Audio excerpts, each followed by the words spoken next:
Hey guys, welcome to the Player 3 podcast, where we discuss our favorite topics. From video games to philosophy. where we argue over what's good and bad. Degrade and rank each other. And have a great time with friends. Enjoy! Hey y'all, John here. Totally not stealing something from someone else, I suppose. We are here to discuss the Star Wars prequel trilogy. We are the Player 3 podcast. Okay. Yeah, hi, I'm Ryan. I think I'm player 2 right now. Player 1. Oh, let's are you? go! Oh, congratulations. Congratulations. Ryan's player 1, Dylan's player 2, and I'm player 3. I have this right. Let me check. It feels great to live another day on this earth as player 2. I gotta say. Yep. So, That's fair. Yeah, today That's we're absolutely fair. So, well, a little background. This little guy, this man named George Lucas, he was like, hey, I want to make a movie. And they were like, this movie too long. And he was like, okay, I'll cut it in thirds. And those movies are now called Star Wars: A New Hope, Empire Strikes Back, and Return of the Jedi. And then, what was it, like 20 years later, he was like, yeah, I just saw Jurassic Park, and I think I'm ready to make the prequels. The story of a young Darth Vader. And they came out, and they slightly pandered to children until the third one. Dylan, you look like you disagree with me. No, I don't. I just You're just thoroughly disgusted. I just think that, if we had a time machine, Yeah. this would be. I probably wouldn't, stop like Hitler. I would probably stop the making of Phantom Menace. That's probably the first thing I would do. To be fair, it's like a domino effect. You stop the making of the Phantom Menace, you stop the making of Attack of the Clones, of Revenge of the Sith, of the Clone Wars TV show. The sequels? Of the sequels, I think for the greater good, I gotta be honest with you, it kind of feels like I'm doing the right thing. Yeah. So you're wrong, and we're gonna get into that. Yeah. So, anyways, what was it? The year was 1999, and George Lucas releases the first prequel episode in the trilogy, Star Wars Episode 1: A Phantom Menace. So he starts writing it in my 1994, too. That's what's crazy. He starts writing it in 1994. So here's my question. What was if you can remember, what was your initial thought when you first saw the movie? So, I can lead with this. I was young. I was pretty young. I don't remember too much. I remember thinking it was a lot boring, but that Darth Maul was sick. In pod racing, it was sick. Yes. And that's all I really cared about. I was like, dude, that scene with Qui-Gon, awesome. I was also wondering why Qui-Gon was such a weenie. Yeah. Why he was such a little bitch, but Hey, come on, man. That's Liam Neeson we're talking about. Yeah, and I still wanted to stay. I still wanted to stay. Why that was the case, but I'm not gonna lie. I thought Phantom Menace kind of cool. Yeah. Not good, not fun. At the time, or still to this day? No. So my youngest memory, or my oldest memory of seeing the Phantom Menace isn't the first one. I do remember one time going into my brother's room at my house and watching it one time. I don't know why the fuck I was in my brother's house, but I was. And when I watched it, I remember I watched everything up until they left Tatooine. When they landed on Coruscant, I was like, okay, skip scene, until they get to Naboo. I remember I did that every single time I watched The Phantom Menace. I was like, I do not want to watch them talk in hallways for 20 minutes. I want to see action.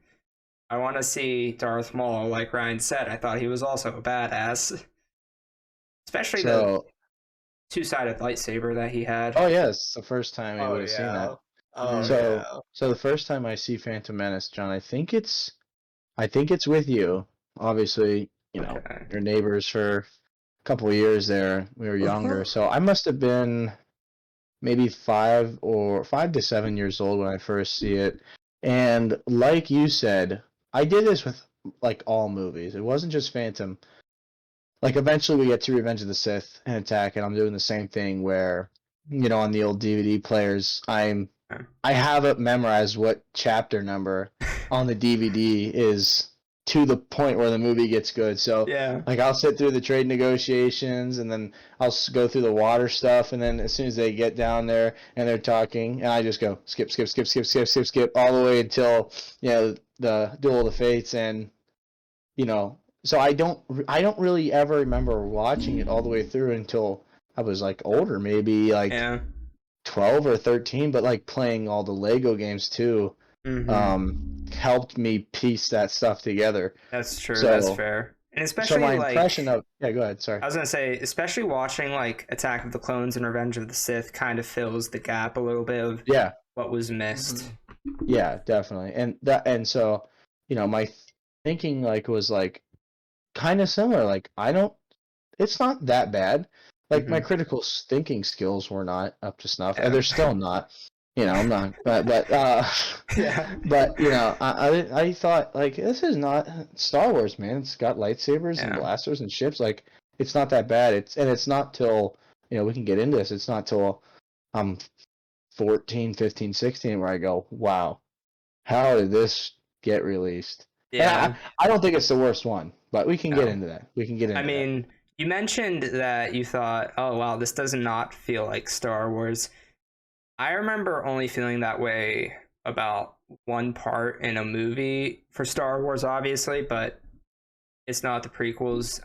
We'll get into that eventually.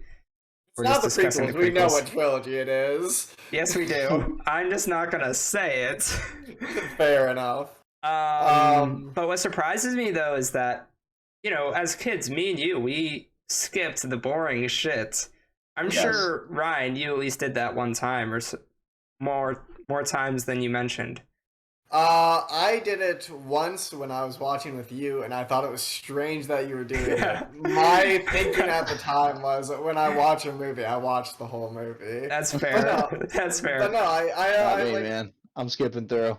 I always remember like play fighting with lightsabers and everything, and I was kind of like into Star Wars, and I really do think like episode 1 of Lego Star Wars is kind of how the Phantom Menace is supposed to be, and I hate that we keep going back to it. Yeah, but, like, it's just good. Yeah, and it surprises me because there's so many fan edits of the movies.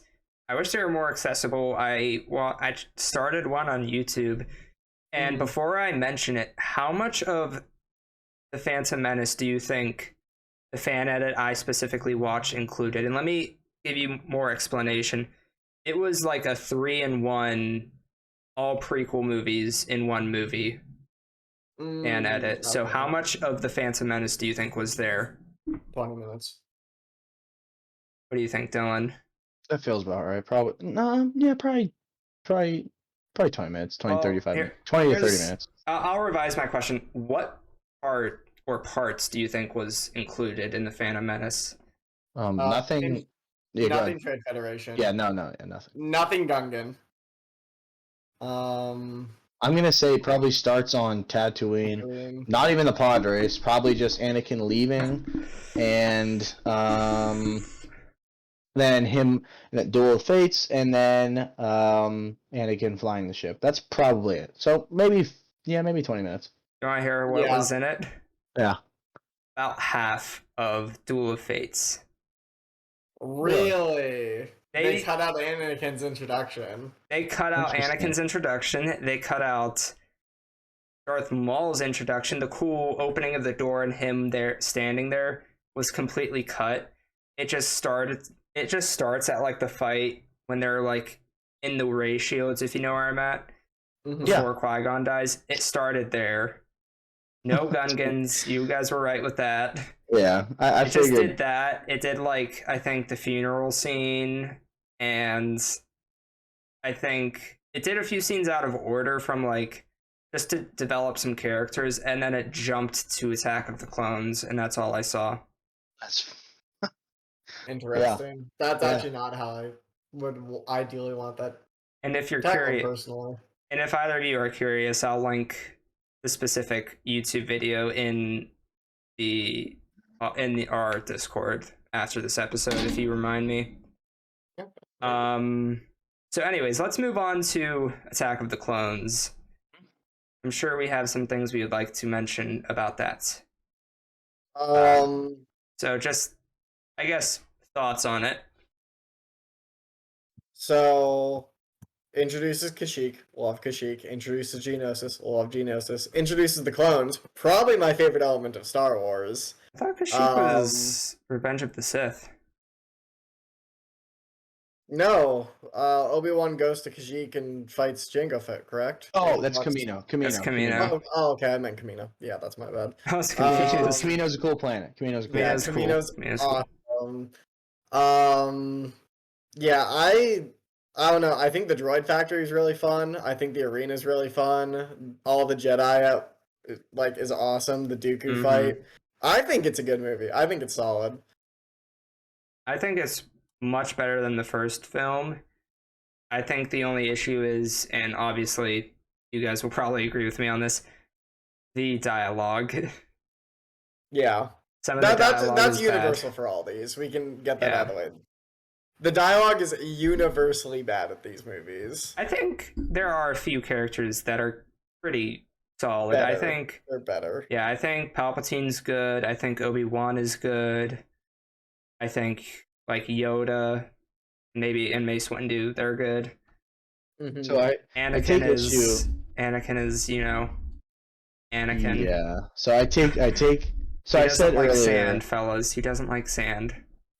So I said earlier that Phantom was not the worst one, and obviously Revenge of the Sith is not the worst prequel. Obviously. Okay. So that leaves us. You're talking with the prequels. It wasn't the worst one. What's that? You're mentioning it wasn't the worst prequel. I thought you meant it wasn't the worst Star Wars movie. Oh no! I think I see where he's going with this. No, this is the worst. So Attack is the worst prequel. So here's why. And here's what kind of sucks. I understand the angle they're trying to take with Anakin. He's supposed to be young. He's supposed to be like 17, 18 or whatever in this movie. Here's the thing. He comes across as a whiny little bitch most of the movie. And he drinks a lot of stupid juice. And the relationship with Padme, because it was so odd in the first movie, it was super strange in the second movie because she's supposed to be like, I don't know, it's weird how you don't see someone for 10 years and then they're supposed to be like, falling in love with each other. I find that kind of odd. I don't have to, we already mentioned it, the horrible monologue about how much he hates sand and it gets everywhere. That is really, really garbage stuff. It is. Also, so this movie does have some strong points, though. So the fight with Jango Fett on Kamino, super cool. Super cool. Boy, BN. Yes. I'm not really a fan of all those Jedi in the Colosseum like that. Like, it's fine. It's a fine scene. I think Jango dies a little too abruptly. Easily. Yeah. It feels very abrupt. And the other issue I have with this is that you have I don't know, to me it seems like, in the movie there are all these red flags start popping up about how this clone army came to be, and it was a Jedi that ordered the creation of these things, and it's nowhere to be seen in the files, and it's just kind of odd how they don't pick up on that. I think that's kind of strange. It's removed from the library, and it makes them look stupid. Yeah, it does. It makes the Jedi look like aloof. And the biggest thing, obviously, but I know we said the dialogue's bad. In this movie, it is atrocious. And this brings to a point I want to bring up now as we go into 3 here in a moment. George Lucas should not have directed these movies at all. He should have had control over the story, but It should be like story over by the George writing or the Lucas. direction. It should have been story by George Lucas, written by Richard Marquand, directed by literally whoever. And J.J. Abrams. Ryan Johnson. No. Don't you just love our answers though? One thing I did want to mention, because it's the same thing in this movie, it's the same thing in 3. One thing I wanted to mention in 1 was, I wanted to ask you guys if you saw the behind the scenes clip in the documentary, the making of. They did a making of all 3 of these, and The during the prequels? during Oh, the no, I Phantom didn't. Menace. You never seen this? I saw it's one in for the originals. Oh, dude, there's in those combo sets, disc 1, disc 2. You should take a look downstairs in your thing. So Okay. disc 2 is a documentary making of, and there's a point in the Phantom Menace. He does the same thing in Attack, but there's a point in Phantom Menace where they have the visual storyboard up on note cards, drawn up on note cards, and George Lucas takes 2 highlighters, and he says, "Yellow is real, pink is not so real." Those are his exact words. And he goes through these beats in the story, and they're just drawing out visual scenes, and he starts highlighting everything. Everything's pink. There's barely anything in yellow, meaning there's going to be nothing but CGI. And the problem was this is going to come, here's where this comes around full circle. In the late 70s and the early 80s, when he's making Star Wars, the original trilogy, he is breaking ground visually, in special effects. Like, this is crazy stuff that ILM is doing and the sound studio is doing, like stuff that's never been done before. I think George felt like maybe a weird pressure to keep wanting to push the envelope. Yeah. So he's saying, well, we'll just show you what an unlimited budget can do. We're going to just CGI the crap out of this movie, basically. And all these movies share the similar thing of, like, none of these locations feel authentic. Like, I never feel like they're there because they're standing on a blue screen. Yeah. They're standing on and in front of a blue screen for 3 hours. Like, I don't know. It just doesn't feel good. But this is by far, and like the romance stuff. Let me back to my opinion. The romance stuff between Anakin and Padme in the fields is just so cringy. It is so cringy. Yeah. It's bad direction for acting for Hayden Christensen. Thank God they cast Natalie Portman, because she absolutely saves a lot of these scenes. And so does Ewan McGregor, obviously. But Hayden Christensen was maybe a miss. But that's all I have to say about Attack. I think it's the worst one. See, I think Hayden Christensen might be like Robert Pattinson in the sense that he's a good actor just given terrible material. When it comes to my opinion of Attack of the Clones, I thought it was really good. I mean, I didn't like just rewatch it or anything, but I thought it was a good film. Obviously, I think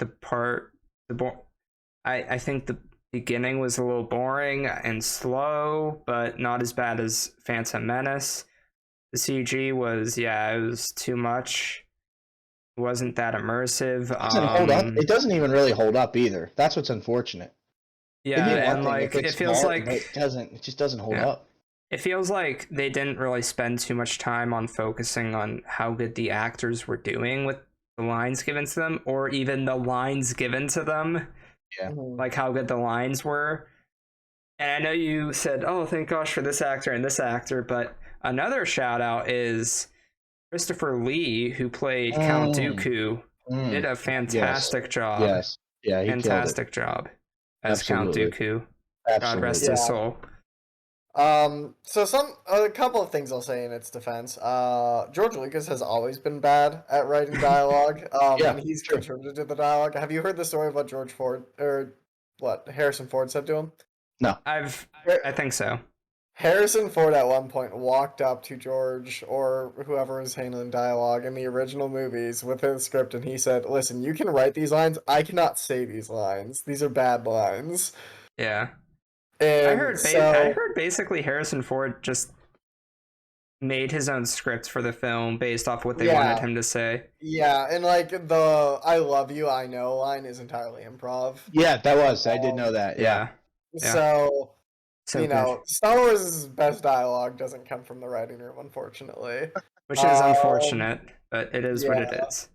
And so, also in defense of the CG, modern CG would not be where it is now without these kind of stepping stone early 2000 CG movies that showed the interest in the kind of rough draft of the possibility. I'm not saying that makes it good. It does kind of excuse it for me. Okay. And then also, in terms of enjoying Star Wars movies, I think one part is kind of managing your expectations. Yeah, that's true. I'm not expecting, Inception or The Dark Knight out of these. Yeah. So, they're fun. They're kind of a little hit or miss here and there. Yeah. You can see where they're going for and kind of appreciate the vision. Is, Yeah. I think, a good way to approach these. Because your audience approach does affect how you experience the movie. Though that being said, if the filmmaker falls short, that's not your fault. It's theirs. Mm-hmm. So that's kind of what I'll say. Yeah. So, yeah, you bring up a lot of good points with that. Before we move on to Revenge of the Sith, I do have a bit of surprising did you know information regarding Attack of the Clones that I actually learned in my film class like this past week. Did you know that Attack of the Clones, I believe, was one of the first films to take use of, I believe it was HD. Oh, really? That actually doesn't really shock me all that much. There is also one for Revenge of the Sith, but I'll save it for when we touch upon that movie. Oh, 2002. That's interesting. But yeah, nice before we talk about Revenge of the Sith, let's talk about the original Clone Wars TV show, not the successful 2008 one, the one that came before it. I personally don't really have that many memories of it. I just remember watching it with Dylan a little bit. But similar.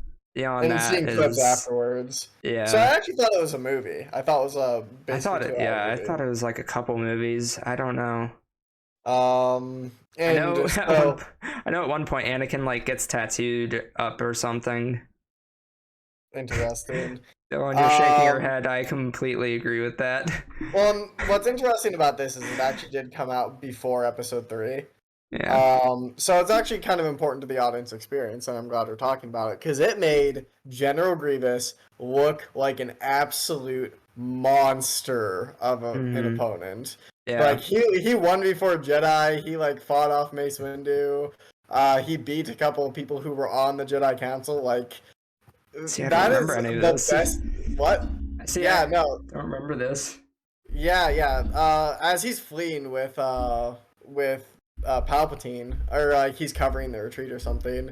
Mace Windu so he has the cough, right? Mace Windu force crushes his chest cavity and crushes his lungs a little in the cartoon. It's awesome. I've only seen clips of it. Yeah.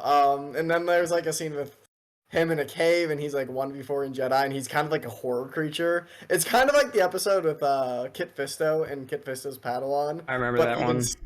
But even scarier. Yeah. Like, it is by far the most competent Grievous ever looks, and it's not canon anymore, and it is tragic. Yeah, I was gonna say, this entire cartoon we're discussing right now is unfortunately no longer canon, as the 2008 cartoon now is. I mean, it always was, but is now. Yeah. Which is perfectly fine. I think we should touch on that after we discuss Revenge of the Sith. So, anyways, Attack of the Clones comes out. It does some things better, does some things worse. It's a mixed bag, as we've clearly discussed. 2005 rolls around. George Lucas is like, hey, let's throw Hayden Christensen into Return of the Jedi.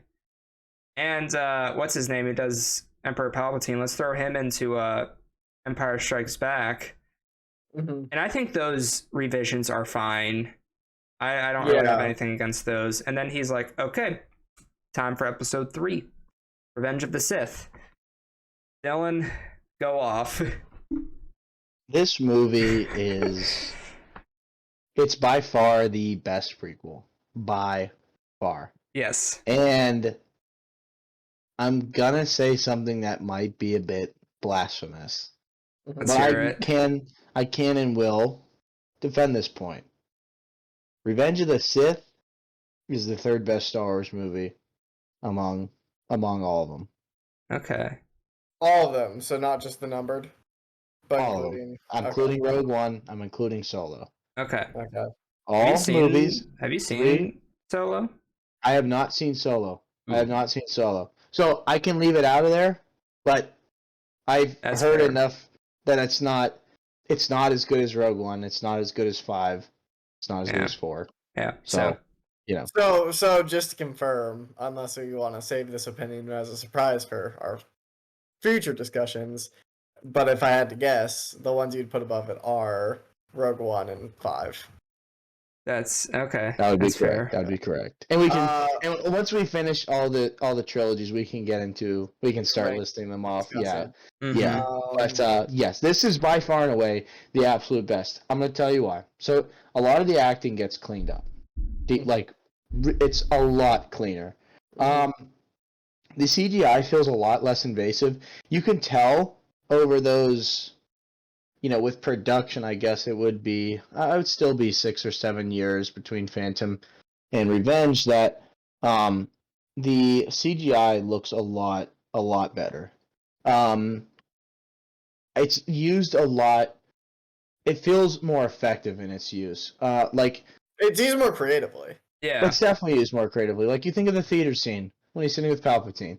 Like that looks really cool. When they're in that opening space battle is awesome. It is. It's totally awesome. But they did make It use of looks a lot great. of CG, but they chose their battles with it. But that's a great time to use it when you are gonna flood the screen with stuff like that. It looks so cool. Looks so cool. Looks like a dogfight. It's awesome. And then you bring go up ahead. when Obi-Wan lands on what was it, Utapau to fight Grievous. He has that conversation with whatever the fuck that guy's name is. Yeah. Yes. That looked like there was minimal CG. Maybe the guy he's talking to is a little bit CG. Yeah, maybe like the background is a little bit and stuff like that. Yeah, sure. But it looked immersive enough. So here's the thing. Here's the strongest parts of this movie are all the fights. So you open up with Dooku, and you have a very important scene where Palpatine is able to convince Anakin, instead of arresting him and turning him into the council, just kill Dooku. Yeah. Obi-Wan's knocked unconscious, and so Anakin is faced with a moral dilemma. He knows what he should do, but he really wants revenge, so he gives into that. So that's a very important part of his turn. There is a weak part of this movie, and I'll get into that. There's an extremely weak part, but you have to look past it. Yeah. Okay, so we go from that. The next duel we have is Grievous and Obi-Wan, and the chase scene that precedes it is a little. It feels a little gimmicky in my eyes. Okay. But Kind of cartoonish. It's kind of cartoonish. it's a little cartoonish, sure, but the way it ends is really cool, and of course you have the iconic line, "Hello there." General Kenobi. The opening of the lightsabers. Yeah, that part's really cool. So cool. Oh, so I guess you do have the fight on the ship with Grievous, Anakin, and Obi-Wan.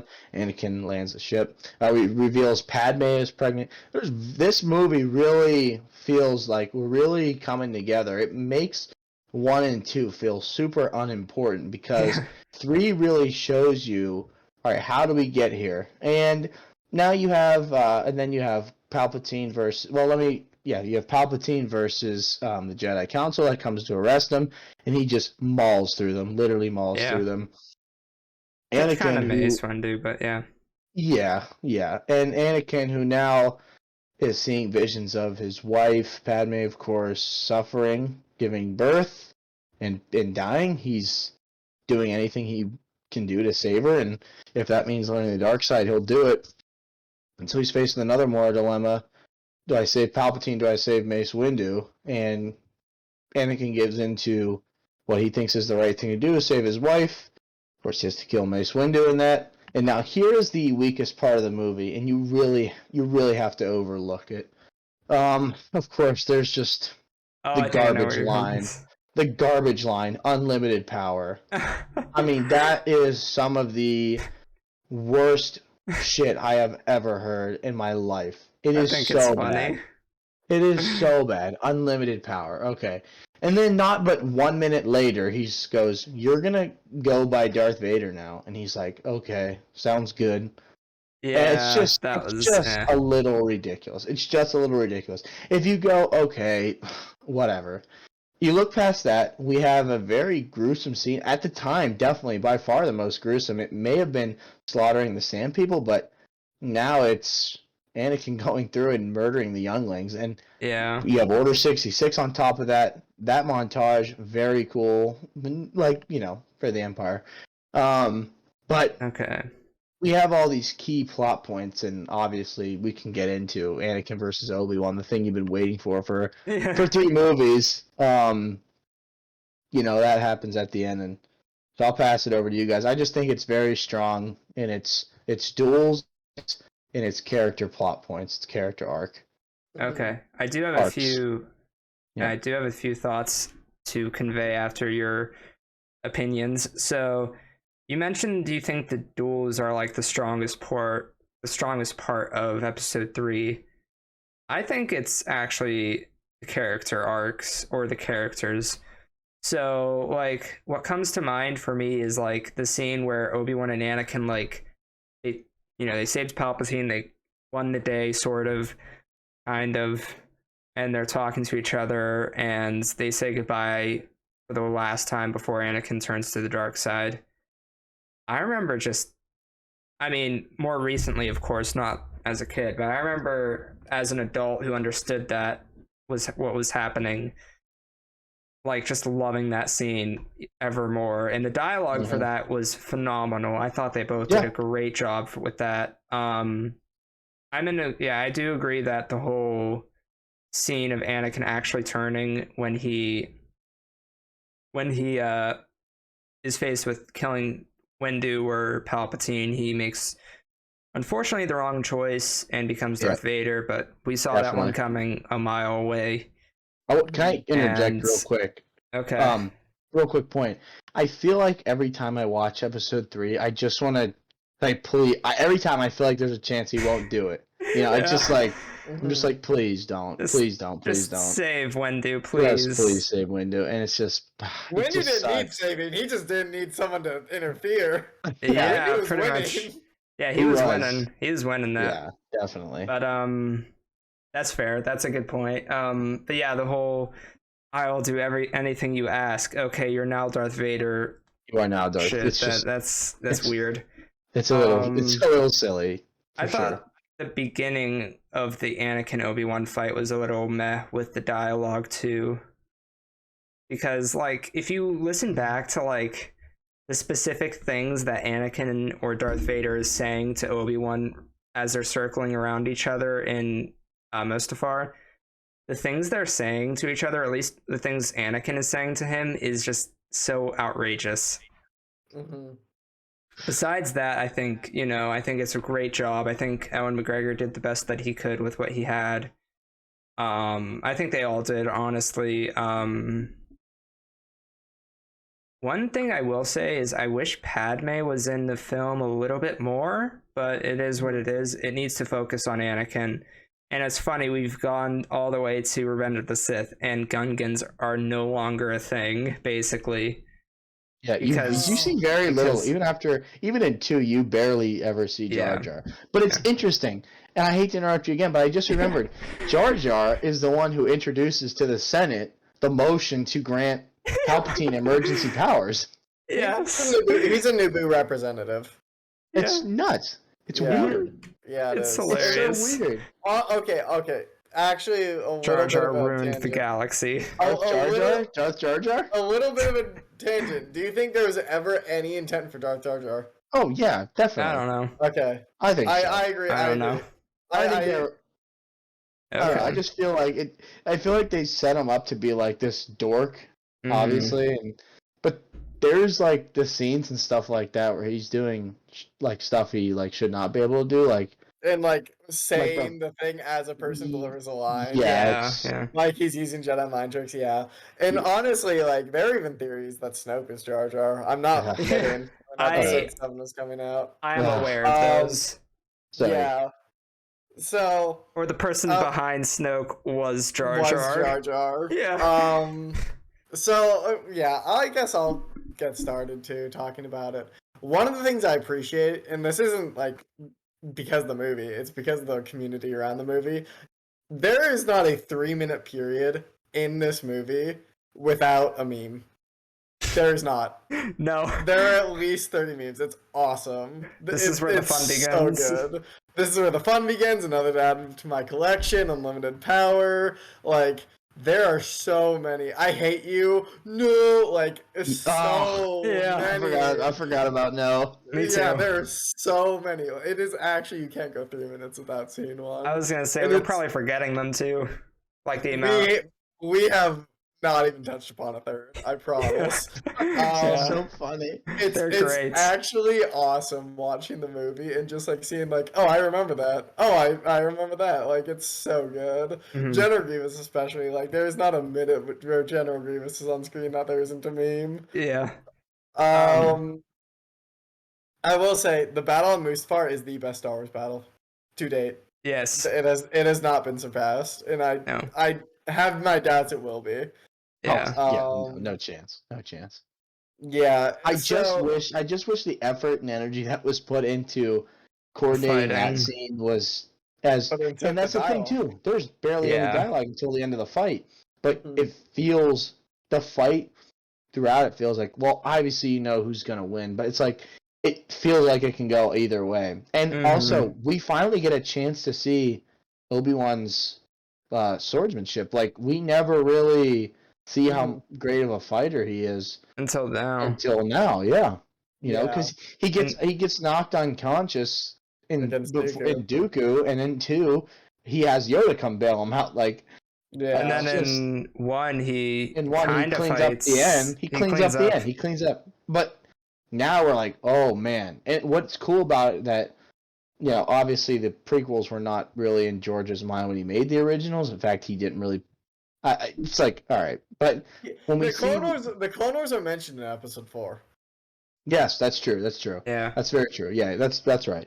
But having that fight, it definitely puts old Obi-Wan in Episode 4. Obviously, we'll talk about that when that time comes. But in 4, it puts him in an interesting light to think, oh, he's this old guy that's, but.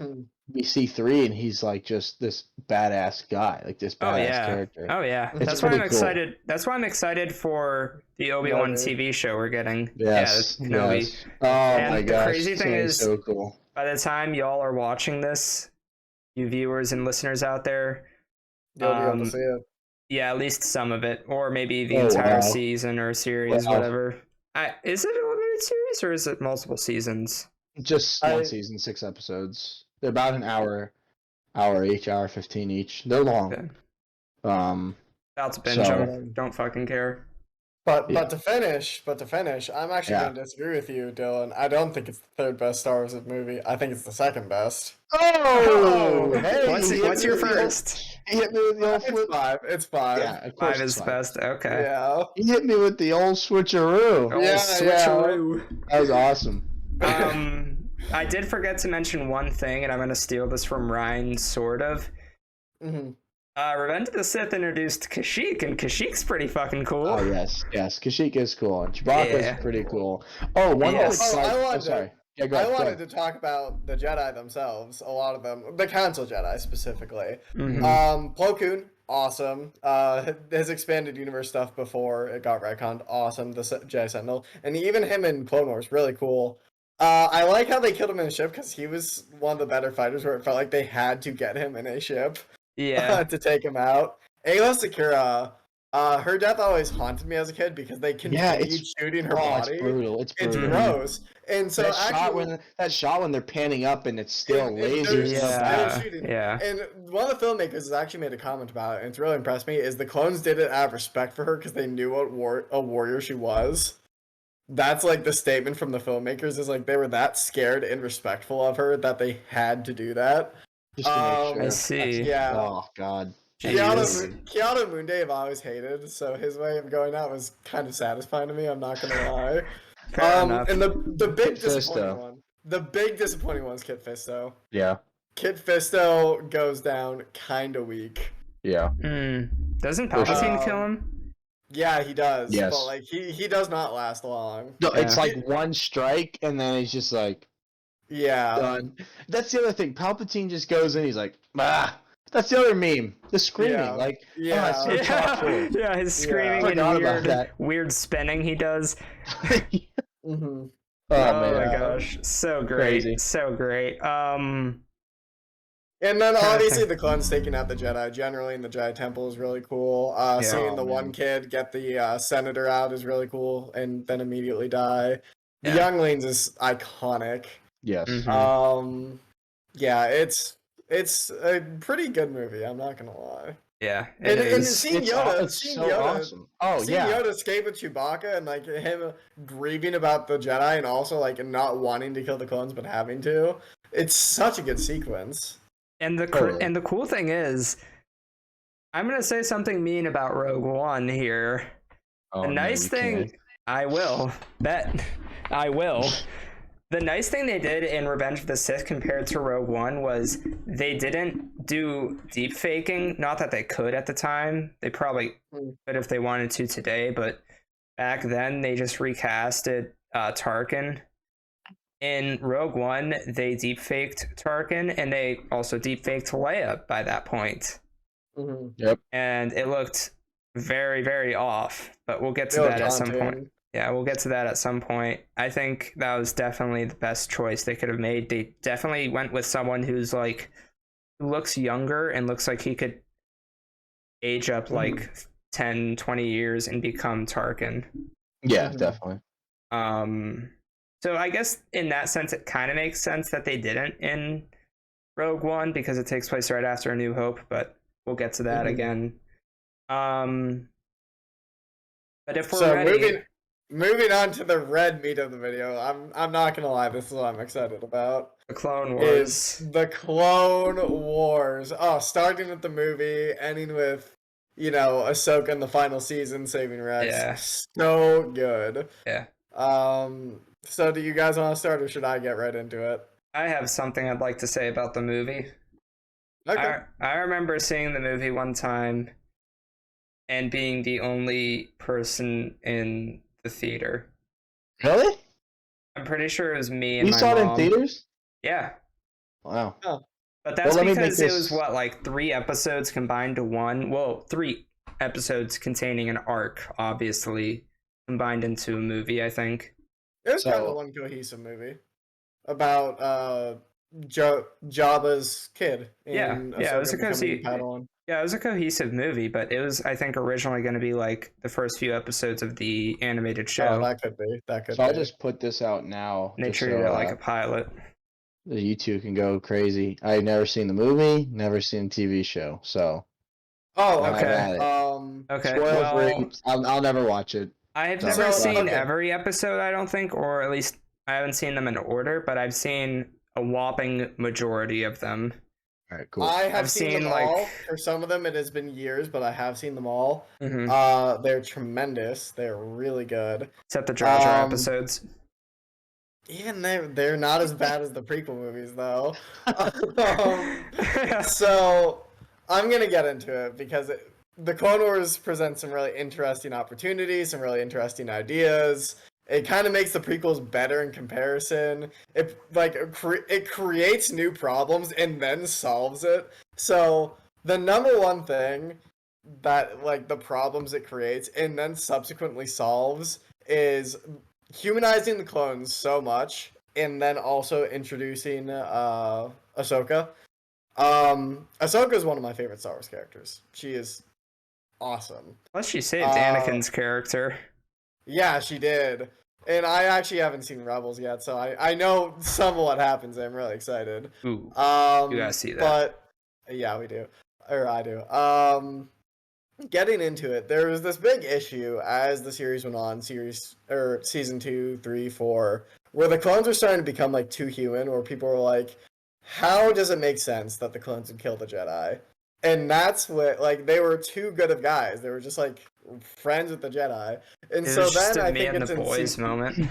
Yeah, it really is. Dude, Commander Rex is awesome. Yeah. So then I think it's season 5. They introduce a biological chip inside the clones' brains that make them obey the Emperor.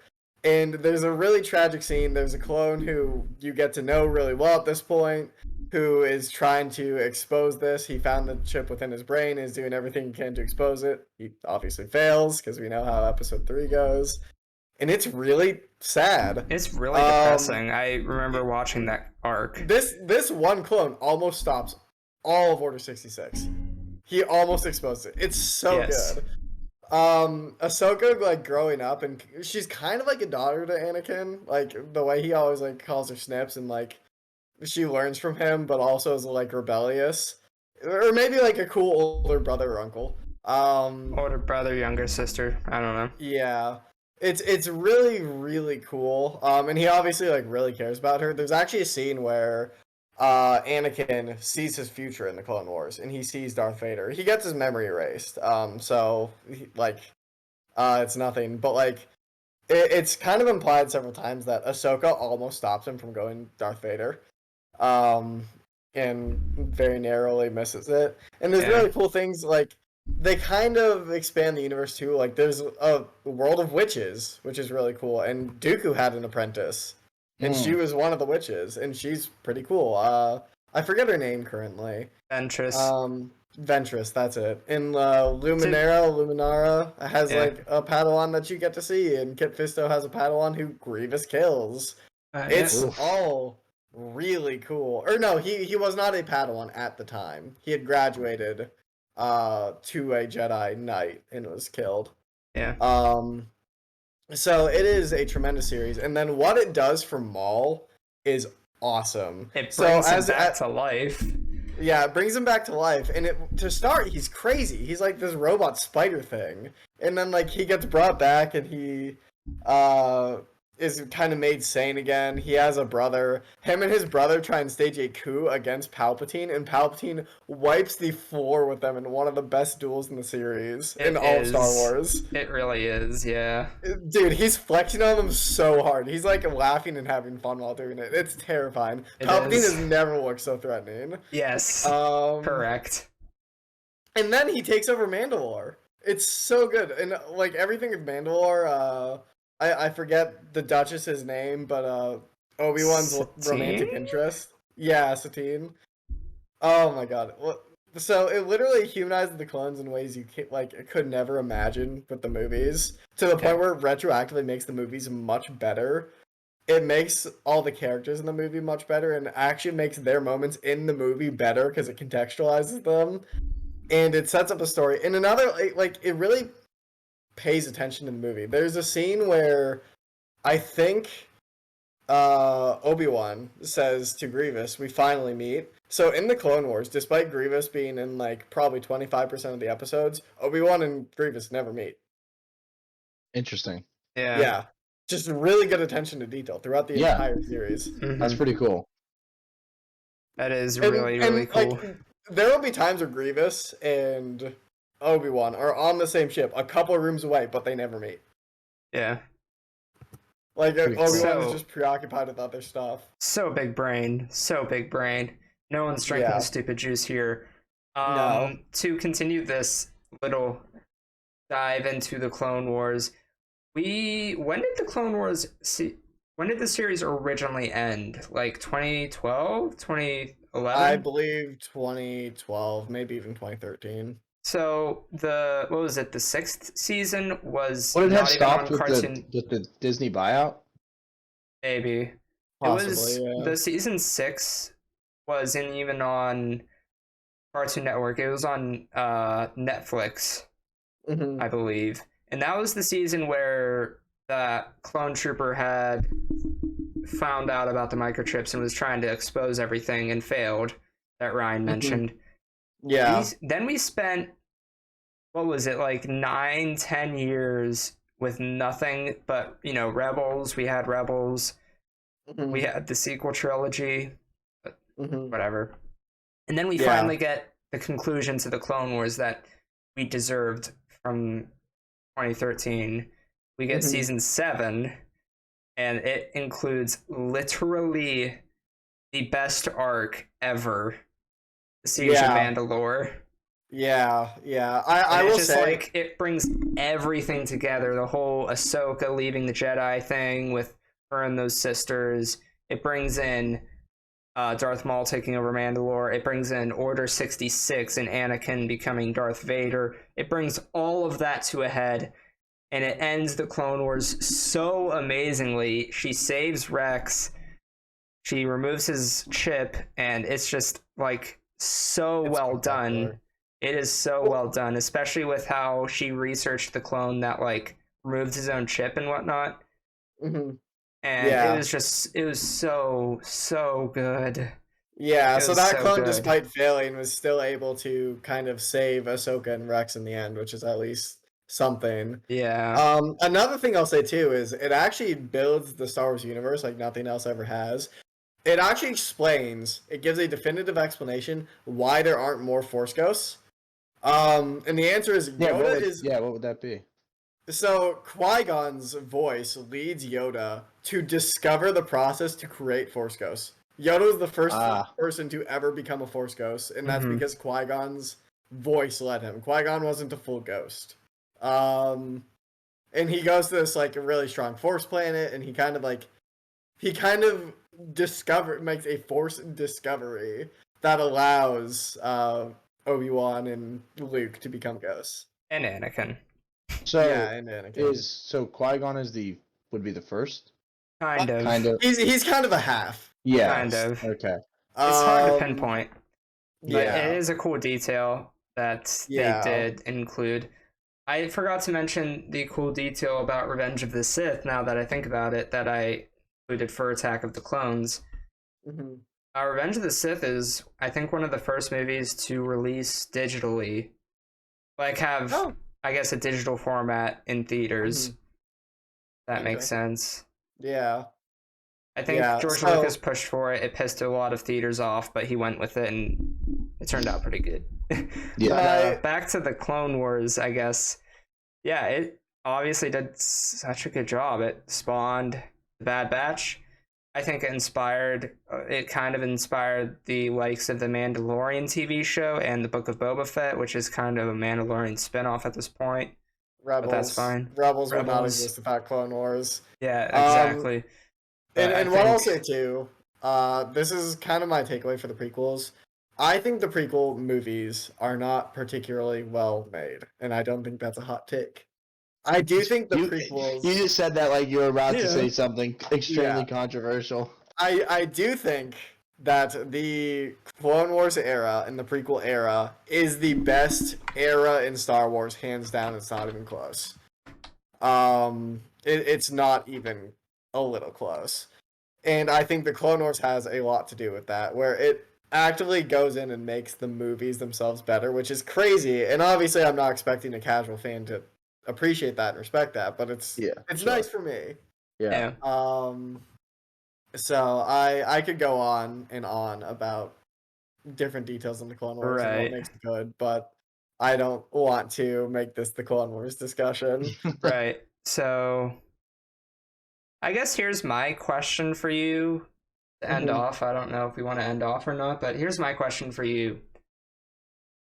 And I'm also going to answer this. So we've discussed the prequels. We went through every single movie. What would you prefer to have happen? Would you prefer watching a fan edit of each movie, or watch the original way, or at least the Disney Plus DVD Blu-ray way of the prequels? Which would you prefer? I would watch original. I would definitely watch original. What about you, Dylan? I'll be more specific. Not a 3-in-1 like I mentioned before. A one movie at a time thing. Yeah. No, I don't know. I think I'm more. As much as you want to nitpick all the details and point out where it's a little weaker, or where you could do without some of the bloat, of the movies, you still want to see them in their full, form. Mm-hmm. I think I'd go with just the originals. Okay, I was just curious. Yeah. And I really do think these movies are visionary. They just weren't quite there. Yeah, definitely. I mean, looking at the cut that I watched on YouTube, I thought, yeah, they cut way too much of the Phantom Menace out. I thought it was insane. That being said, I do want to experience a fan edit that isn't that is one movie at a time eventually, just so I can see how it stacks up to the original format of it. But like I said, I don't know if that would warrant me watching the fan edit over the original, but we'll see. No, yeah. I'm just playing it by ear, I guess. Yeah. Go ahead. I was gonna say another thing about the kind of Clone Wars prequel era is I do think it has the three of the best lightsaber fights, and that would be obviously number 1, Anakin, Obi-Wan. Number 2 would be Savage, Darth Maul, and Palpatine, and number 3 would be Ahsoka, Darth Maul. All three of those are absolute bangers that nothing in the original or sequel trilogy can compete with. I'm sorry. And another thing is the Count Dooku Yoda fight, also really good from episode 2. Yeah, it's awesome. And you get to see like a nice subdued Yoda. Like you don't expect Yoda to like go in there and finish somebody off. Yeah, and like, it's interesting. Oh, sorry, what were you about to say? No, that's it. Oh, okay. I was going to say, it's interesting with the Clone Wars and with the prequel series, or trilogy rather, that we discuss fighting and the choreography of it. I guarantee you when we talk about at least the original trilogy or the sequel trilogy, it's not going to be discussed overly that much, and that's because they subdued it. Or at least in the original trilogy, they were like, okay, well, we can't like do crazy twirls and shit. We got to be careful with this tech. But I actually think that makes sense. I actually think that makes sense because the Clone Wars era is the only one of Jedi who have trained for 20+ years. Okay, that's what I was going to say. I think it's just a reflection of the era that those movies take place in. Like you got to think when 4, 5, 6 come around, there are no Jedi left. You know? Yeah. So they're not practicing all the time. You know, it's like it makes they're not constantly picking fights with others. Exactly, dude. They're in hiding. If there's the one that we know of at the time at the beginning of 4, and he's old. Yeah, he's Luke is untrained, and Yoda and Obi-Wan are old and in hiding, and they're in hiding. Yeah.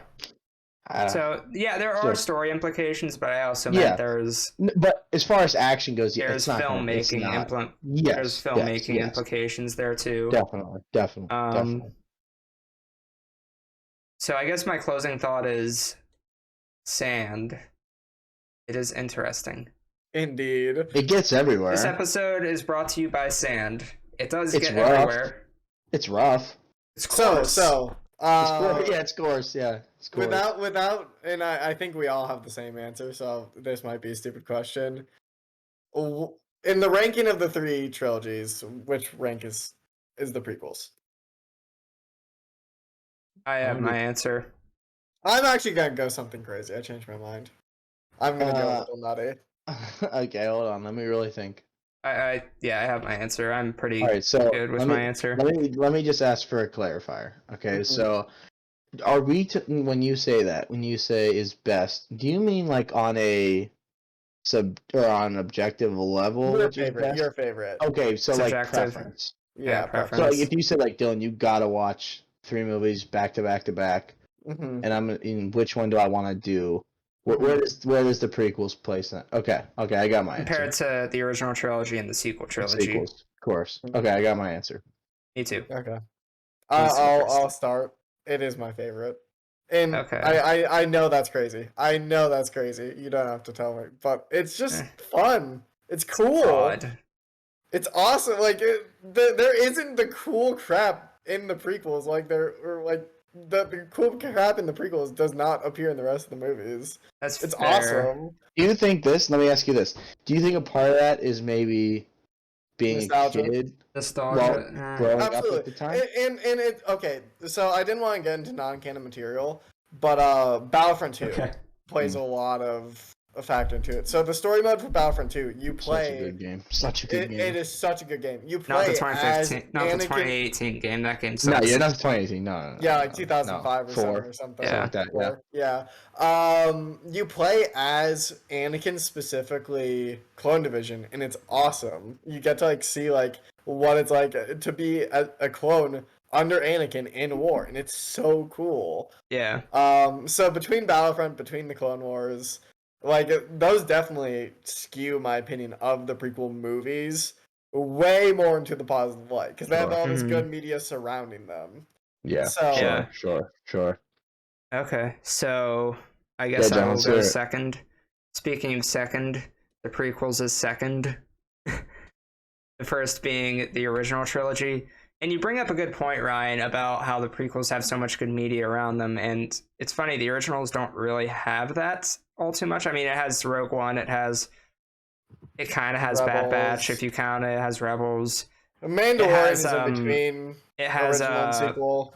What is it called? It has the Force Unleashed games. It has Jedi Fallen Order, which are all. Well, Force Unleashed is no longer canon. Good. I mean, so is half the stuff you mentioned. That's true. That's true. But anyways, yeah. So, yeah, I will definitely say, yeah, nostalgia plays a big part in that. I just think the story is so much better and well told in the original trilogy, and the progression is so much better because you see Luke become just some kid from Tatooine in episode 4 who's kind of good at being a pilot. Episode 5, he's training and he's kind of a dummy-dumb. In episode 6, he's like, okay, I understand this. I'm a Jedi, like my father. It's Jedi Master time now. Yeah. And the thing is, the whole Knight Master thing didn't even exist in the 80s, so no, that was nice. That we were living so nice back then, and I wasn't even alive yet. Yeah. Okay. And obviously, I prefer the prequels over the sequels. Needn't I say more? Mm-hmm. The series was fine when it was just 1 through 6, but I think we can all agree on that. Well, can we? Because I have a great different third opinion. Oh, jeez. No way. No, please don't say it. Yeah, man. You are the chosen one. You were supposed to bring order to us, not send it to chaos. No, man, it's the worst. It's the worst trilogy. It's the worst trilogy. Prequels? Yeah, man, they're the worst. They're the worst. What's the second best or second worst? The sequels definitely. Sequels are in the middle. Yeah, I'm not. Okay, so we're in agreement that we're in agreement the originals are the best. Of course. I'll tell you. Here's why the prequels are my least favorite. Here's why they're the worst. Let me put them in direct juxtaposition with the sequels. All right, so what gets cleaned up? The acting, the dialogue. I think the script is a lot better. I think the stories flow a lot nicer in the sequels. And I'll tell you what, it has a nice middle ground between too much cool shit in the prequels and not enough cool shit in the originals. I think that's a nice, healthy balance. But here's what I'll tell you. 7 and 9 are a lot stronger than 1 and 2. Like, 8 is garbage. Okay, 8 is worse. 8 is worse than 1 and 2. Okay, yeah. Like that's. I don't need to like sit here and write a 10-page paper on that. 8 is the worst movie by far. 8 is definitely the worst movie. Okay. Yes. So get that out of the way. I still think, okay, so let's put it this way. In my mind, 2 is the worst of the prequels. 8's the worst of the sequels. If we get rid of those two, I think 7 and 9 are stronger than 1 and 3. Yes. And 3 is 3. I love 3. I told you 3 is top 3. I'm not. I'm not backtracking here. It definitely is, but I just think 7 and 9 together are just so much stronger than 1 and 3 together. You mean 1 and 2? Or 1 and No, he means 1. No. 1 and 3 because I'm saying 2 is. Remove the worst of each trilogy. Yeah, remove the worst. Remove the worst. Okay. I think the 2 remaining of the sequels are just a little bit better than the prequels. Like, okay, it's I not, see what you mean. It honestly isn't. It's not a huge margin. It's really not. But it's just to me. 1 and 2 just drags it all the way down to your last pick. Yeah, like, and that's the thing. If you take all three of them, like, I don't know, I'm not gonna get too technical and like assign like a point value system to these movies, but like, to me, the entertainment value of 1, 2, and 3 is just marginally smaller than Okay. 7, 8, and 9. Because even in 8, like, it's garbage. It's totally garbage. But like the action is really cool, and I don't know. They still can do stuff with like Rey. I'm not gonna try and defend 8. Okay, it's just bad. And we'll get to the sequels eventually. And we'll get to the sequels, but yeah, I think the prequels are the worst. And the worst. Doesn't mean they're bad. I'm just saying they're the worst out of the three. Shit, I lost my train of thought. Yeah, they're fine. I lost my train of thought. Hopefully my train doesn't hit anyone. 3 carries super hard. Yeah, it does. It really does. And I think 7 and 9 can carry that trilogy just a little bit further than 3 and 1 can that trilogy. So I'll leave it at that. I think the script is a lot better. And well, you know what? I'm gonna save it for the sequel trilogy. But I think you knew what I was gonna say. Okay, are we ready to do some voting? I love exercising democracy. Okay, one moment.